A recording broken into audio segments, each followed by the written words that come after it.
Hey guys, yogaphysique here. In today's video, I'm going to be talking about what makes yoga yoga.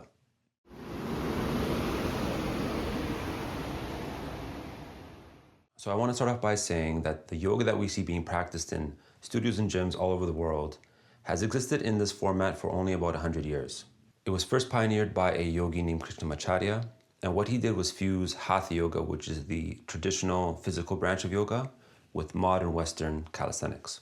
So if you were to go to a studio today to practice yoga, chances are that the style of yoga you would be practicing would be this modern style of yoga. And that would include poses such as downward dog, warrior one, warrior two, chair pose, the sorts of poses that most people typically associate with yoga.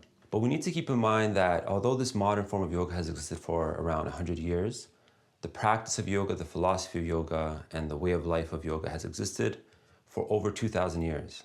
So modern yoga really only represents a small portion of the long history of yoga and what it can really entail. There are yogas that are purely meditative in nature. There are yogas that are karmic in nature, which include doing good acts and services. And there's yogas that have a more devotional, a more religious, or a more philosophical element to them. And then of course there's Hatha yoga, which is traditionally the physical branch of yoga. But we should keep in mind that when Hatha yoga was first created, the purpose of it was to prepare the body for meditation.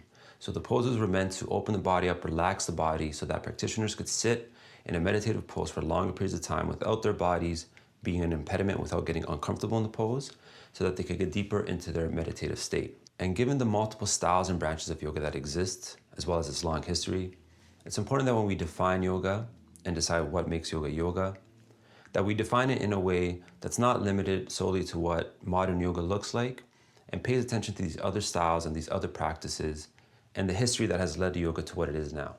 On top of that, there is no official rule book. There's no governing body that oversees the world of yoga that determines what makes yoga yoga, what is to be considered a yoga pose and what is not to be considered a yoga pose. We've had multiple teachers throughout history with their own styles who've written their own books, who've included different poses in their practices. So the line between what makes something yoga and not yoga can become very blurry. Now, I'm not trying to knock modern yoga in any way. After all, modern yoga is what introduced me into the world of yoga. Nor am I trying to suggest that modern yoga is in any way inferior to any other older style of yoga, or that if you want to be a real yogi, you need to be practicing some different style of yoga. Instead, my purpose in this video is to distinguish between what people typically understand and take to be yoga and the possibility of form and expression that the practice of yoga offers. However, it is inevitable that given how big modern yoga has become, if you were to talk to someone on the street and tell them you practice yoga, what would come to their mind is probably the idea of you in a classroom with other students on a mat, listening to a teacher and practicing different poses and stretches for about an hour. And realistically speaking, yoga is going to remain in this format for some time to come. However, I'd like to suggest that you can practice yoga and not do it in a way that you've seen before in classes with certain kinds of poses. I don't think you're limited to this when practicing yoga, and really there's a lot more freedom of movement that you can explore. In fact, I think you could have a class composed of poses and exercises that most people probably wouldn't associate with yoga. And I would even go as far as to say that most forms of movement can be classified as yoga. So then the question becomes, how do we define yoga in a way that's true to its history, but doesn't encompass too many things so that all of a sudden everything becomes yoga, because then the word loses its value to refer to something specific. According to the yoga physique, there are 3 essential things that make yoga yoga, and they are breathwork, mindfulness, and a physical practice. Breathwork refers to the different exercises and techniques that you would practice in a yoga class, but it can more generally refer to breath control, meaning to match your breath with your movement, to breathe consciously, and to use your breath to shift how your body feels. Mindfulness refers to being present in the moment, entering a meditative state, focusing your mental energy, awareness, and attention, as well as moving with grace and control. And a physical practice refers to the thing that everyone understands yoga to be, which is the poses, the exercises, and the movements. So by boiling yoga down to these 3 essentials, what we do is better define and understand what makes yoga yoga, while at the same time opening up more possibilities to experiment, to explore what yoga can be. As I mentioned earlier, we don't want to go too broad with this definition, otherwise everything will be considered yoga.